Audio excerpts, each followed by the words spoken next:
আচ্ছা, কোনো একটা সংখ্যা 3 দিয়ে ভাগ করা যাবে কি না সেটা কি করে বুঝবো? তার একটা খুব সহজ নিয়ম আছে। আমরা একটা উদাহরণ সাহায্যে বুঝি। মনে করি আমরা সংখ্যা দিয়েছে 587421। তো আমরা কি করব? সব সংখ্যাগুলোকে যোগ করব।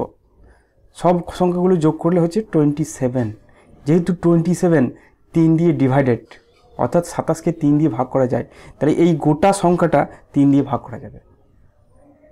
বুঝতে পারলে? তাহলে যে সংখ্যাটা দেবে তার প্রত্যেকটা সংখ্যাকে তুমি যোগ করবে। যদি সেই সংখ্যাটা যোগ করার পর যে সংখ্যাটা পাওয়া যাবে সেই সংখ্যাটা 3 দিয়ে ভাগ করা যায়, তাহলে যে সংখ্যাটা দিয়েছে সেই সংখ্যাটাও 3 দিয়ে ভাগ করা যাবে। যেমন একটা উদাহরণ দেখি, 835672। এই সংখ্যাটা 3 দিয়ে ভাগ করা যাবে কিনা কী করে বুঝবো? আমরা সব সংখ্যাগুলোকে যোগ করব। যোগ করে দেখো পাওয়া যাচ্ছে 31, কিন্তু 31কে 3 দিয়ে ভাগ করা যায় না। অতএব আমরা বলতে পারি যে এই যে 85835672 এই সংখ্যাটাকে 3 দিয়ে ভাগ করা যাবে না।